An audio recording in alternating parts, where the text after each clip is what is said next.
অনেকদিন পর পৃথিবীতে এলাম। চারপাশটা দেখতে খুব ভালো লাগছে, কিন্তু আমার যে বড্ড খিদে পেয়েছে। কিছু একটা খেতে হবে।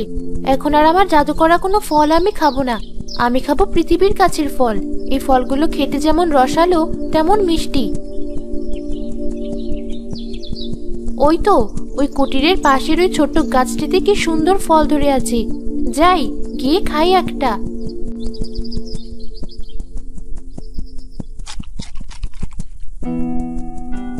কে তুই? তোর এত বড় সাহস! আমার শত বছরের ধ্যান করে পাওয়া জাদুর ফল গাছের ফল তুই ছিঁড়ে খেয়েছিস? আমি তোকে অভিশাপ দিলাম, তুই গাছের ফল হয়ে থাকবি। আমি তো না জেনে এই কাজ করেছি।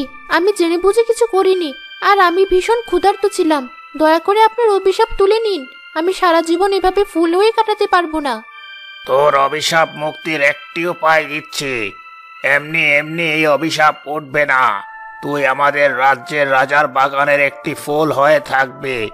যদি তোকে রাজকুমারীর পছন্দ হয় আর কখনো গাছ থেকে তোকে তুলে নেয়, তাহলেই তুই আবার তোর পরিজীবন ফিরে পাবি।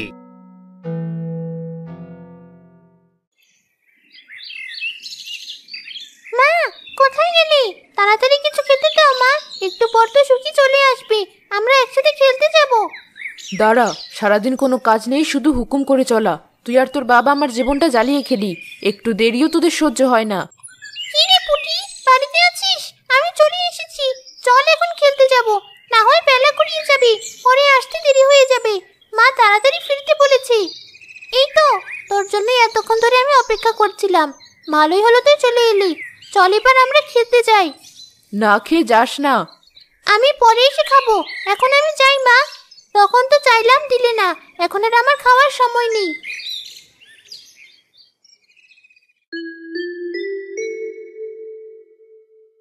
শোন পুটি, আমরা প্রতিদিন একই জায়গায় খেলতে যাই।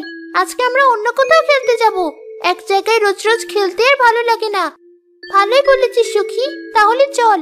কিন্তু কোথায়? রাজামশাইয়ের রাজপ্রাসাদ তো দেখেছিস। ওই রাজপ্রাসাদের পাশেই একটা সুন্দর ফুলের বাগান আছে। ওখানে মাঝে মাঝে রাজকন্যাও আসে। আমরা আজকে ওখানে যাব। খেলাও হবে আর এই সুযোগে রাজকুমারীকে দেখাও হবে। সত্যি নাকি? অনেক ভালো হবে। যদি সুযোগ হয় তাহলে ফুলও তুলে নিয়ে আসবো মালা বানানোর জন্য। এই প্রাসাদে আমার আর ভালো লাগছে না। তার চেয়ে ভালো বাগানে গিয়ে বসে ফুল আর পাখি দেখি।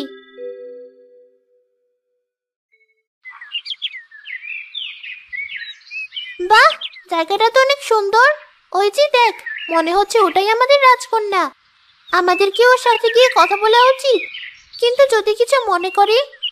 যা ভাবে পরে দেখা যাবে। আগে চল গিয়ে দেখি কি হয়েছে। উনি মন খারাপ করে বসে আছে কেন? রাজকুমারী, কি হয়েছে আপনার? আপনাকে দেখে এত উদাসীন মনে হচ্ছে কেন? কে তোমরা, আর এখানে কি চাও? এই পাশেই আমাদের বাড়ি। এখানে আমরা একটু ঘুরতে এসেছি। এসে দেখি আপনি মন খারাপ করে বসে আছেন, তাই আপনার কাছে এলাম। আসলে আমার কিছু ভালো লাগে না। আমার সাথে খেলার কেউ নেই। আমাকে শুধু এখানেই আসতে দেয়, অন্য কোথাও তো আর যেতে পারি না। বাবা আমাকে কোথাও যেতেও দিতে চায় না। আমার খুব খারাপ লাগে, কিন্তু শত্রুদের আক্রমণের ভয়ে বাবা আমাকে রাজপ্রাসাদ থেকে বের হতে দেয় না। আর এখানে আমার সাথে খেলার মতো কেউ নেই। সবাই নিজেদের কাজে ব্যস্ত। কে বলেছে কেউ নেই? আমরা সবাই আছি। আপনি কি আমাদের সাথে খেলবেন? হ্যাঁ, আমি তোমাদের সাথে অবশ্যই খেলবো। তোমাদের সাথে খেলতে পারলে আমার অনেক ভালো লাগবে। আমাকে শিখিয়ে দাও। এভাবেই রাজকন্যার সাথে পুটি ও সুখী প্রায় খেলতে আসে। রাজামশাই, একটা সংবাদ দেওয়ার ছিল। বলো মন্ত্রী, কি হয়েছে? তুমি এত হাঁপাচ্ছ কেন? কি এমন হয়েছে? রাজামশাই, আপনাকে এই কথা আমার আরো আগে জানানো উচিত ছিল, কিন্তু তা হয়ে ওঠেনি। দয়া করে আমাকে ক্ষমা করবেন। ঠিক আছে, কিন্তু এখন বলো কি হয়েছে? রাজামশাই, আমাদের রাজকন্যা কিছুদিন হলো গ্রামের বাচ্চাদের সাথে খেলা শুরু করেছে। রাজকন্যার মন ভালো ছিল না, তাই প্রথমে আমি কিছু বলিনি, কিন্তু এখন দেখছি প্রায়ই ওদের সাথে খেলতে। আমার মনে হলো বিষয়টা আপনাকে জানানো প্রয়োজন।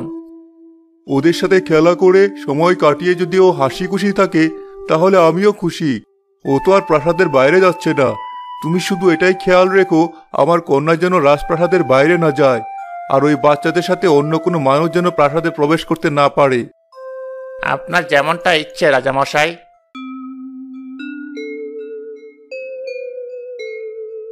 দেখ, বাগানের ওই ফুলটা একটু অন্যরকম, কত উজ্জ্বল আর কত সুন্দর।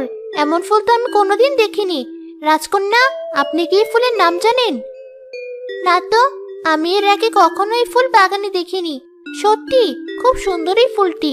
আমি এই ফুলটা ছিঁড়ে আমার চুলে লাগাবো, দেখবে আমাকে আরো সুন্দর লাগবে।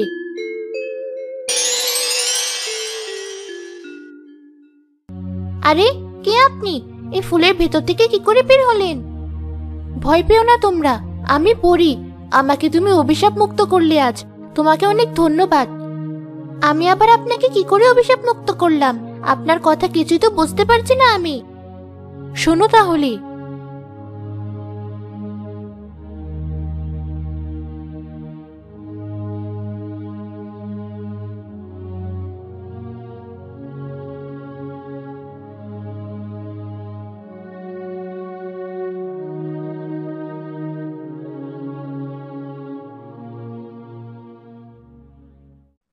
আমি তোমার এই ঋণ কোনোভাবে শোধ করতে পারবো না, তবে আমি তোমাকে কিছু উপহার দিতে চাই। বলো তুমি কি চাও? না না, আমার কিছু চাই না। আপনি ভালো থাকবেন তাতেই হবে, আমার কোনো কিছুর দরকার নেই। তুমি আসলে অনেক ভালো একজন রাজকন্যা, তবে আমি তোমাকে একটা জিনিস দিতে চাই, আর সেটা হলো একটি জাদুর কলম। ওই কলম দিয়ে তুমি যেটা আঁকবে সেটা সত্যিকারের জিনিস হয়ে যাবে, আর এটি তুমি সবসময় ভালো কাজে ব্যবহার করতে পারবে।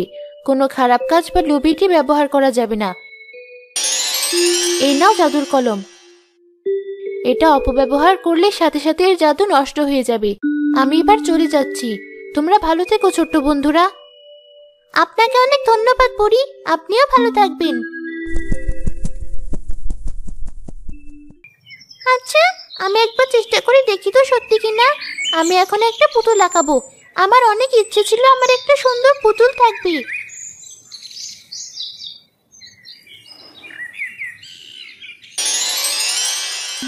আরে, সত্যি তো এটা একটা পুতুল হয়ে গেল। এরপর যার যেটা পছন্দের তালিকায় ছিল সে সেটা নিয়ে নেয়। আমি তো বাইরে যেতে পারি না, তাই এখানে বসে বসে আমি খাবার রাখবো, আর তোমরা প্রাসাদের বাইরে গরিব লোকদের সেই খাবার দেবে। এটা তো খুব ভালো কথা, আমরা তাই করব।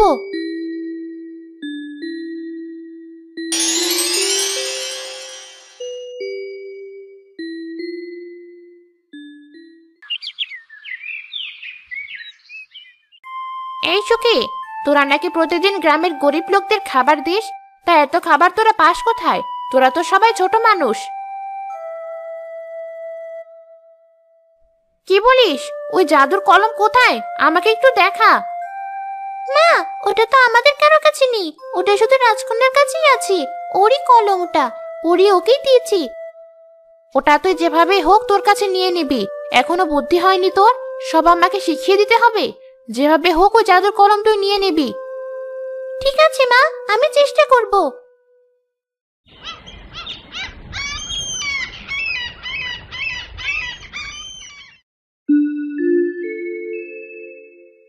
সুখী, আজ খেলতে যাবি না? না, আজকে আমার ভালো লাগছে না। আমার শরীরটা ভালো নেই, আবার আমার মায়ের শরীরও ভালো নেই, তাই আর যাওয়া হচ্ছে না। আর জানিস তো আমাদের ঘরের কি অবস্থা, অভাবে দিন পার হয়। ঠিক মতো না খেতে খেতে আমার শরীর খারাপ হয়ে যাচ্ছে। মন খারাপ করিস না, সব ঠিক হয়ে যাবে। পুটি চলে যায়।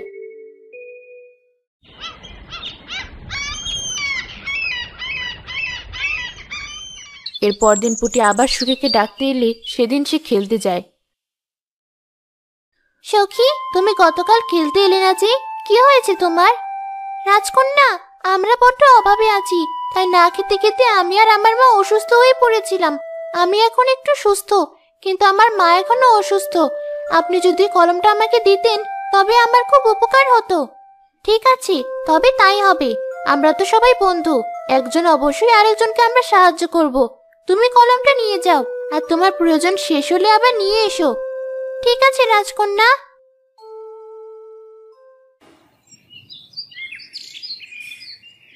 মা দেখো, আমি সেই কলমটা আনতে পেরেছি।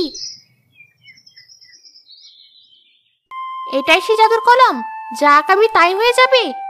হ্যাঁ মা, যা আঁকবো তাই হয়ে যাবে। তাহলে একটা সোনার বালা আঁকা তো, দেখি হয় কিনা।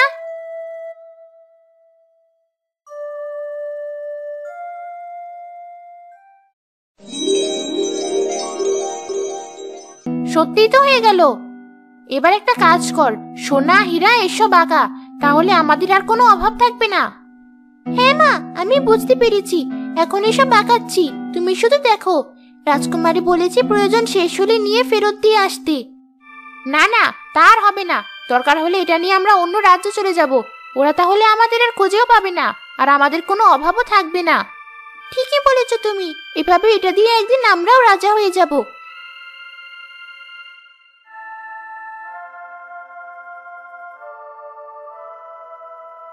কি হলো?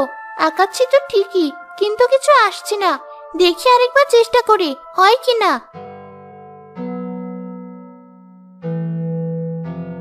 না, এবারও একই রকম হচ্ছে। সামনে তো কিছুই আসছে না, এখন কি হবে? হায় হায়, এ কি হলো সুখী? এত পরিকল্পনা সব তো জলে চলে গেল। আমি কিন্তু আগেই বলেছিলাম, যদি এই কলমটার কোনোভাবে অপব্যবহার করা হয় তাহলে এই কলমের জাদু সাথে সাথে নষ্ট হয়ে যাবে। বেশি লোভ করেছিলি তোরা, তোরা আর কিচ্ছু পাবি না, আর ধীরে ধীরে তোরা আরো গরিব হয়ে যাবি। এভাবেই বেশি লোভ করতে গিয়ে সুখী ও সুখীর মা সব হারিয়ে ফেলল।